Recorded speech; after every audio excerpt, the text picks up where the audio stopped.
20 janvier 1945, 14h47, lisière de la forêt de Athènes, Alsace.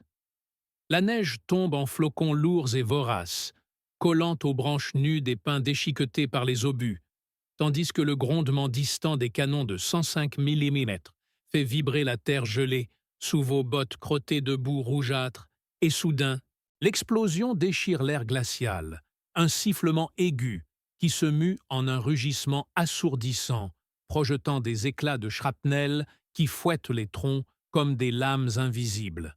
Et vous, le caporal Pierre Duval, 23 ans, du 2e régiment de marche du Tchad, Free French Forces, sentez le souffle vous plaquer au sol, le visage enfoui dans une congère puante d'humus pourrissant et de poudre brûlée, le cœur cognant comme un marteau-pilon dans votre poitrine, engourdi par le froid mordant qui infiltre votre grande tenue kaki déchirée, trempée de sueur froide et de transpiration aigre.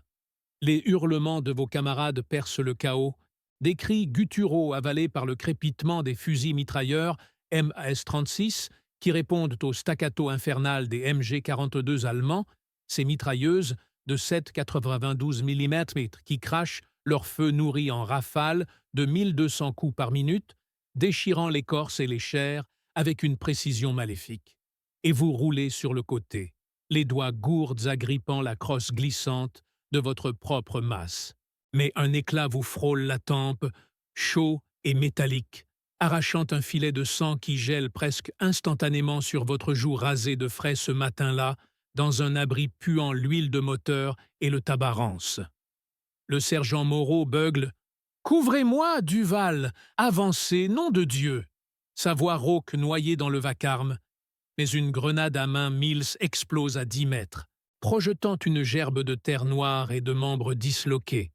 Et vous voyez son corps se cabrer comme un pantin désarticulé, la poitrine ouverte en une fleur rougeoyante dont l'odeur féreuse monte déjà, se mêlant à la cordite âcre qui brûle vos sinus et vous fait tousser une bile acide.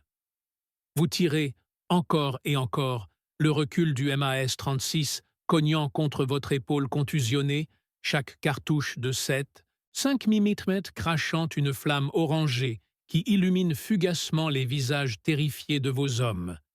Lambert, le grand breton, aux yeux fous.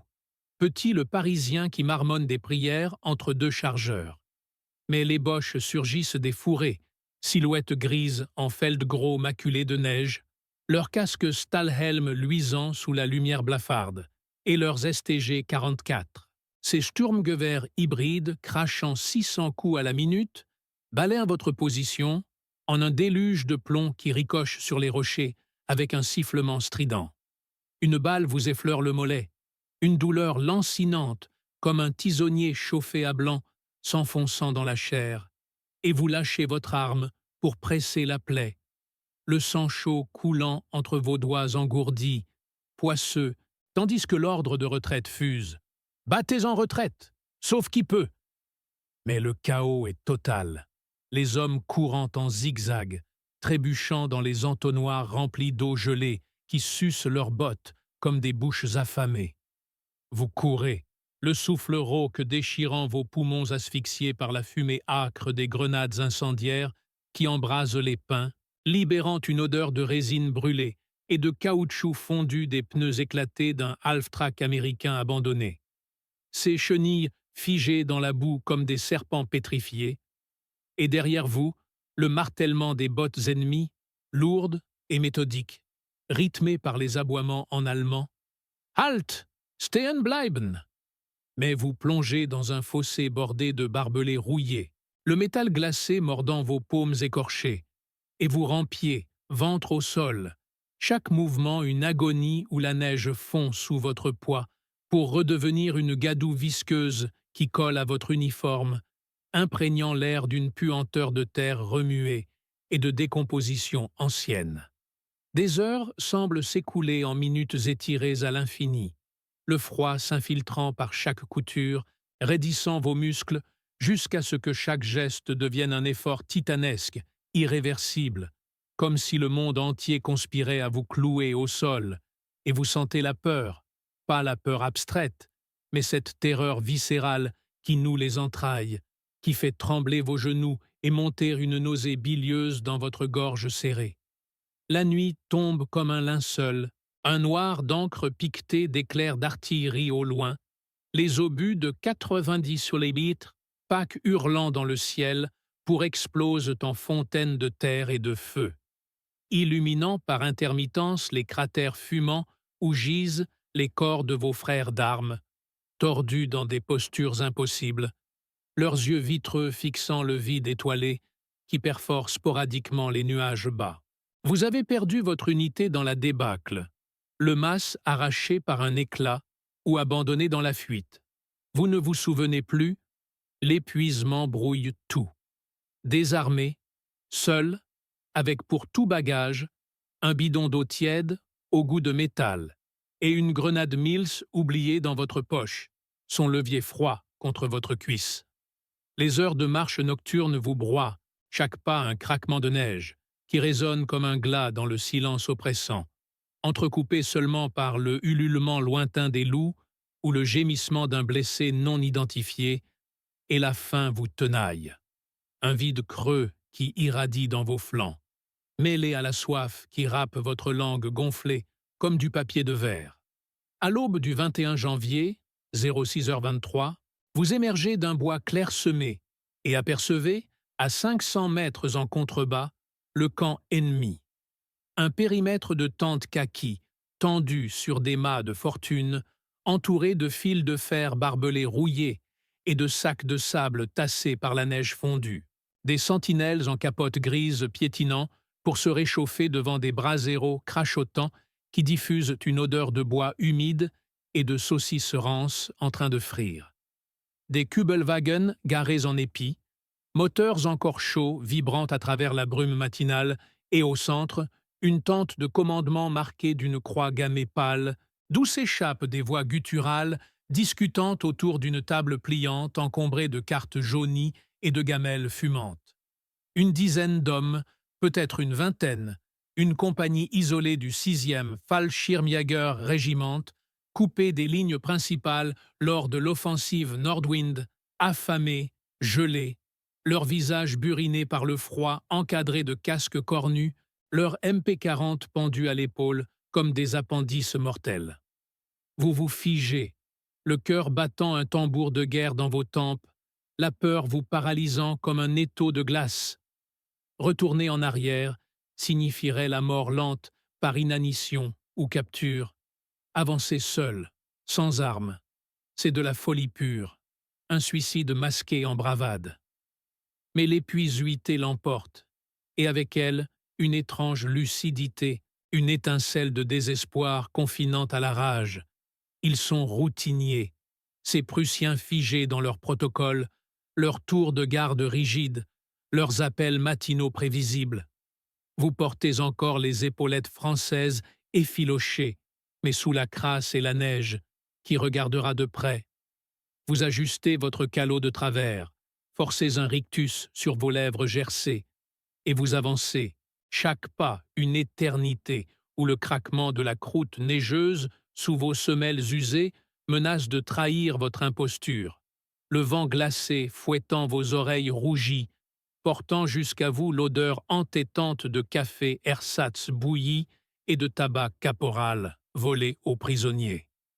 À 50 mètres du premier poste de garde, un Feldwebel trapu, moustache jaunie, se retourne, ses yeux plissés, scrutant la brume.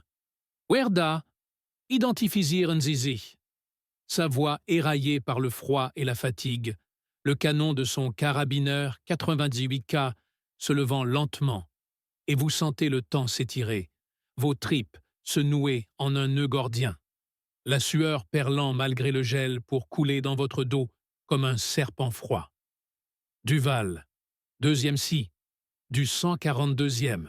Lancez-vous d'une voix rauque que vous forcez à l'assurance, mélangeant français et allemand approximatif, appris des prisonniers. « Kamerad, aus dem Wald, Verfolgung !» Et vous avancez encore, les bras écartés en geste universel de non-menace, sentant le poids invisible de leur regard vous disséquer. le Feldwebel hésitant, son doigt crispé sur la détente, mais la routine matinale joue pour vous. Le clairon sonne l'appel au loin, un son nasillard qui disperse l'attention, et il grogne un Vorwärts, schnell, rapport au cuisinier, vous désignant d'un coup de menton une tente latérale d'où s'élève une vapeur grasse.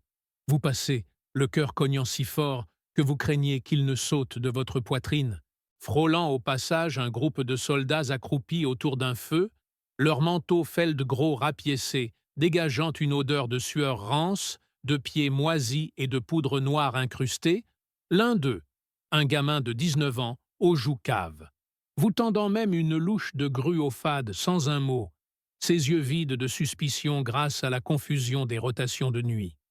À l'intérieur du camp, le monde se resserre en un labyrinthe de toiles kaki claquant au vent, de caisses de munitions empilées dégageant une poussière métallique qui irrite vos narines. Et vous marchez, feignant l'assurance d'un vétéran égaré, slalomant entre les Kubelwagen, dont les phares encore allumés perçant la brume comme des yeux jaunes, leur moteur tout sautant au ralenti avec un ronronnement qui vibre dans vos os fatigués. Un officier, lieutenant aux épaulettes ternes, surgit d'une tente, carte à la main, aboyant des ordres sur les positions à Athènes. Die Amerikaner drängen vor, verdammt. Et vous croisez son regard, un instant suspendu où vos pupilles se verrouillent, la peur vous gelant les veines comme de l'azote liquide. Mais il détourne les yeux, distrait par un rapport radio crachotant des parasites, et vous continuez, le souffle court, vers la périphérie où les sentinelles sont plus clairsemées, profitant d'une pause café où les hommes se regroupent en grappes fumantes, riant d'une blague obscène en dialecte bavarois. Chaque seconde est un fil tendu à se rompre. Vous contournez un tas de sacs de sable humide, lourds comme des tombes, sentant sous vos doigts le froid mordant du métal des MG42 montés sur bipied. Leurs canons encore chauds d'une patrouille nocturne exhalant une odeur de lubrifiant brûlé, et un soldat ivre, titubant d'une flasque de schnapps, vous heurte l'épaule. Prost, camarade. Son haleine fétide d'alcool aigre vous enveloppant comme un nuage toxique. Mais vous hochez la tête, marmonnez un jawol guttural, et vous éloignez, le cœur en vrille, vers l'orée boisée où les barbelés s'espacent, un passage négligé par la routine matinale. La confusion règne. Un camion Opel Blitz bringue-ballant arrive, chargé de munitions, forçant les hommes à s'écarter en jurons, et dans ce tumulte, vous glissez hors du périmètre, rampant sous un rouleau de fil barbelé qui lacère vos avant-bras déjà écorchés, chaque épine s'enfonçant comme un croc empoisonné, le sang coulant chaud puis gelant en croûte piquante. De l'autre côté, la forêt vous avale à nouveau, un cocon d'ombre et de silence relatif, brisé seulement par le halètement de votre respiration sifflante. Les poumons en feu, les jambes de plomb refusant d'avancer plus vite, tandis que vous courez, ou plutôt titubez, trébuchant sur des racines saillantes cachées par la neige, le monde tournant en un kaléidoscope de gris et de blanc. L'adrénaline s'estompe, laissant place à l'effondrement. Vous vous écroulez contre un tronc rugueux, mossu d'humidité froide, les larmes coulant malgré vous sur vos joues sales, mélange de soulagement et de terreur rétrospective. Repensant à chaque regard échangé, à chaque mot forcé qui aurait pu sonner faux et vous valoir une balle dans la nuque. Le froid s'installe pour de bon. Un manteau de glace qui engourdit vos membres, et vous fouillez vos poches pour la grenade Mills, son poids rassurant contre votre paume. Mais la victoire est amère. Vos camarades sont-ils morts là-bas? Moreau, Lambert, Petit? Les images défilent, spectrales, corps brisés dans la neige, hurlements étouffés, et vous, le survivant indigne, rampant comme un rat pour sauver sa peau. Les heures s'étirent en une agonie solitaire, le soleil pâle filtrant à travers les branches pour projeter des ombres longues et difformes, et vous avancez, pas à pas, chaque foulée une bataille contre l'épuisement qui alourdit vos paupières comme du plomb fondu, la faim creusant un abîme dans votre ventre où des crampes tordent les chairs.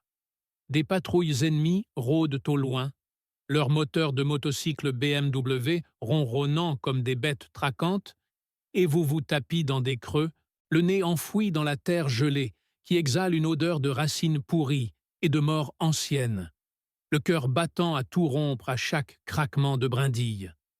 Moralement, le conflit vous ronge. Étiez-vous un lâche de fuir sans armes, ou un héros d'avoir osé l'impossible? La culpabilité suinte comme du pus d'une plaie ouverte. Vision de vos hommes mitraillés entend vos pensées, leurs cris résonnant dans le silence de la forêt comme des échos d'outre-tombe.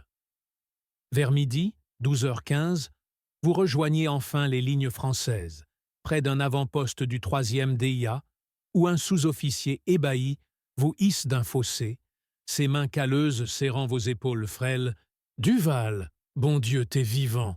Et vous vous effondrez dans un abri de fortune, puant la toile mouillée et le ratafade, les larmes coulant librement maintenant que le masque est tombé. Le médecin vous panse, ses doigts experts palpant les lacérations, appliquant des pansements souillés d'iode qui piquent comme de l'acide, et vous racontez, voix brisée, l'incroyable traversée. Mais les mots sonnent creux face au vide laissé par les disparus. La nuit venue, blotti sous une couverture raide de givre, les rêves vous assaillent.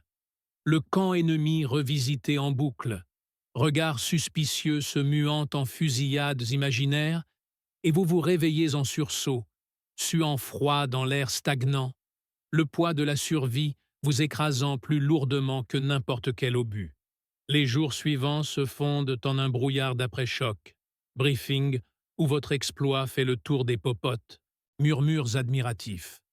Un soldat sans armes au cœur du nid de frelons. Mais intérieurement, le silence après la tempête est un vide hurlant. Chaque ration avalée un rappel de la chance insolente qui vous a épargné. Vous reprenez le fusil, doigts encore tremblants sur la crosse huilée, et lors de la contre-attaque sur Athènes le 23 janvier, vous chargez avec une fureur vengeresse, le mas crachant sa vengeance en rafales précises, mais le fantôme du camp vous suit, dans chaque patrouille, chaque nuit sans sommeil, où le froid alsacien fouette vos souvenirs comme un knout impitoyable. La guerre continue, brutale et inexorable. Mais vous, Pierre Duval, avez traversé l'impossible, portant à jamais le poids invisible de ces minutes étirées en éternité, où la confiance feinte et le timing ont triomphé de la mort, tapis dans chaque ombre. Pourtant, l'après ne s'apaise pas. Des mois plus tard, après la capitulation du 8 mai, assis dans un café de Strasbourg, aux vitres étoilées de Bâle, une tasse de vrai café fumant entre vos mains calleuses, les images reviennent, plus nettes que jamais. L'odeur du gruau Bosch, le regard fuyant du lieutenant, le barbelé lacérant votre chair comme un pacte avec le diable. La survie n'est pas une fin, mais un fardeau éternel, un silence assourdissant où résonnent les cris non entendus, les pas non suivis, et vous, seul avec votre miracle, contemplez le Rhin coulant paresseux sous un ciel enfin bleu, sentant encore le froid de cette forêt alsacienne dans vos os, un rappel lancinant que chaque seconde de vie est volée à l'abîme. Le vent porte l'écho lointain d'un clairon, et vous fermez les yeux, le poids du monde entier sur vos épaules frêles, survivant malgré tout, à jamais marqué par ce camp ennemi traversé sans un coup de feu. Buber, acte 2. Les ombres du retour. Les années s'écoulent comme un fleuve paresseux, emportant les ruines, mais laissant des sédiments âcres dans l'âme. Strasbourg renaît de ses cendres, ses rues pavées reprennent vie sous les pas des passants insouciants. Mais vous, Pierre Duval, errez comme un fantôme parmi eux. Le travail à l'usine de mécanique vous happe, tours rutilants, huile noire et cadence infernale. Vos mains calleuses, jadis serrées sur un mas fumant, actionnent maintenant des leviers anonymes. La paye tombe à la fin du mois, suffisante pour un garni modeste rue des Dentelles, où l'odeur de moisi se mêle à celle du rata quotidien. Mais la nuit venue, le sommeil fuit, chassé par les échos. Le craquement des branches sous les bottes boches, le sifflement du vent dans les barbelés, le cœur battant comme un tambour de mise à mort. Votre femme, Marie, revenue des camps de l'Est avec des yeux creux et un silence de pierre, tente de recoller les morceaux. Pierre, mange, tu fonds comme neige au soleil, murmure-t-elle en posant l'assiette de choucroute fumante, mais vos doigts tremblent encore, effleurant la fourchette comme une détente. Les disputes éclatent pour un rien, un regard trop absent, une bouteille vidée trop vite. Et dans ces tempêtes domestiques, le fantôme du camp ressurgit, vous accusant de lâcheté survivante. T'as vu l'enfer, et moi j'ai tenu la maison, crie-t-elle un soir d'hiver 1948, alors que la neige alsacienne fouette les carreaux comme des obus lointains. Vous sortez, errant jusqu'au Rhin gelé, où le courant noir charrie vos regrets. Les camarades tombés à Athènes. Le lieutenant, au regard fuyant dont le cou tendu hante vos rêves, la chance insolente qui vous a couronné roi des rescapés. Un jour de 1950, la lettre arrive, cachetée d'un aigle effacé. Un ancien prisonnier, un Polonais aux initiales illisibles, retrouvé dans les archives de Baden-Baden. Le camp de Waldesruh existe encore, transformé en ferme. Venez voir. Le train vous avale, klaxonnant vers l'Allemagne renaissante, et vous voilà face aux barbelés rouillés, envahis de ronces. L'air stagnant est le même, chargé de pain et de pourriture oubliée. Le fermier, un Bavarois bedonnant aux yeux fuyants comme ceux du lieutenant, vous toise. Qu'est-ce vous voulez, Français? Vos mots se coincent, rauques. J'y suis passé, sans armes. Il hausse les épaules, mais dans son regard danse une ombre, reconnaissance, peur, et vous offre une bière tiède dans la baraque reconvertie, où l'odeur de gruau persiste sous les lattes. La révélation frappe comme une grenade. Des photos jaunies sur le manteau de cheminée montrent le lieutenant, raide en uniforme, souriant à une noce d'avant-guerre. Mort en 46, dit le fermier, fusillé pour désertion. Il avait la tremblote, comme vous peut-être. Vous rentrez, le train bringue-ballant vos certitudes brisées. À Strasbourg, Marie attend, enceinte cette fois, un miracle fragile au milieu des ruines. Mais le fardeau s'alourdit. Racontez. Taire. La guerre n'est pas finie. Elle couve en vous, un feu froid qui dévore les joies naissantes. Lors de la naissance du petit Jean, en pleine nuit de juin 1951, vous serrez le nouveau-né, ses pleurs noyant un instant les cris du camp, mais dans ses yeux innocents, vous voyez l'abîme guettant.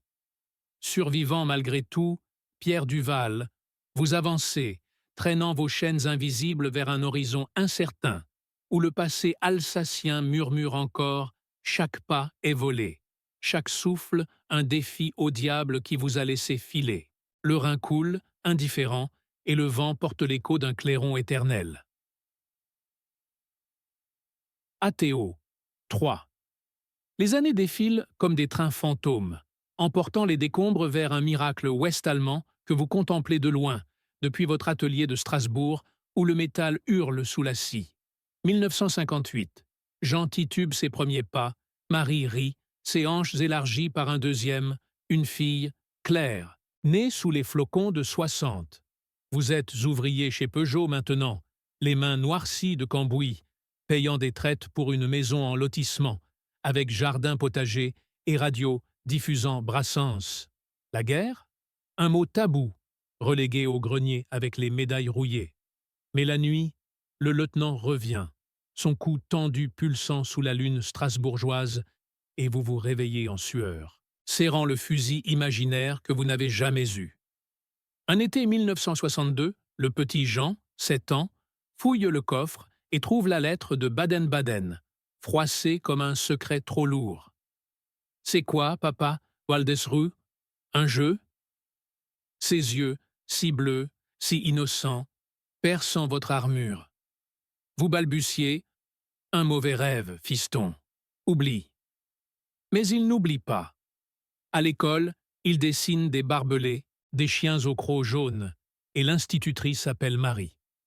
Votre mari a-t-il combattu?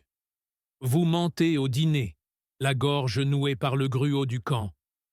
C'était rien. Des histoires de grands. Pourtant, le poison suinte. Jean grandit maigre, rêveur, avec cette même fuyance dans le regard que le lieutenant. Puis, 1968, les pavés de mai embrasent la France. Jean, 17 ans, ses barricades et slogans. « Papa, t'as vu la guerre? T'as tué des boches ?» Vous explosez, la bière renversée. La guerre, c'est pas des héros, c'est la merde qui te bouffe l'âme. Silence. Il part pour Paris, hippie et fumé. Et vous restez seul avec Marie, vieillie trop vite, ses mains crevassées lavant l'écho des cris. Une carte postale arrive. Je rentre. Faut qu'on parle. Le Rhin mugit plus fort cette nuit-là, comme un avertissement. Automne 1970. Jean est là, barbe naissante, sac à dos chargé de Vietnam et de doute. Assis à la table de chêne, sous la photo du lieutenant dérobé à la ferme, vous l'aviez volé ce jour-là, un trophée maudit.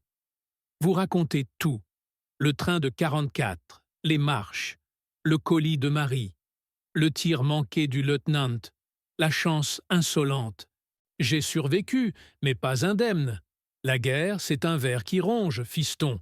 Ne la laisse pas te prendre. Il pleure, vous serrez ses épaules, et pour la première fois, l'abîme reflue. Claire, adolescente espiègle, entre en trombe. « Papa, le dîner !» Rire. La maison palpite de vie volée. Mais le diable veille. 1975, infarctus fulgurant au volant, direction l'usine. Vous tombez, le cœur cognant comme un clairon. À l'hôpital, Marie veille. Jean lit vos lettres jaunies. Vous survivez, encore, opéré par un chirurgien polonais. Ironie du sort.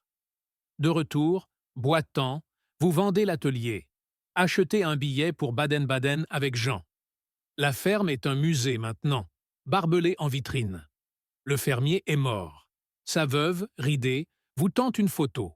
Le lieutenant, jeune, riant à la noce. Il tremblait aussi, comme son père avant la Grande Guerre. La peur, c'est héréditaire. Le train du retour file vers Strasbourg. Jean pose sa tête sur votre épaule. « T'es mon roi des rescapés, papa. » Le Rhin scintille, indifférent toujours, mais le vent porte un nouveau souffle, pas un clairon éternel, mais un murmure de paix fragile. Pierre Duval, vos chaînes s'allègent enfin. Le passé alsacien s'estompe, non effacé, mais dompté. Chaque pas est à vous. Chaque souffle, une victoire sur l'abîme. La vie continue, insolente, couronnant les Duval de lendemains incertains mais vivants.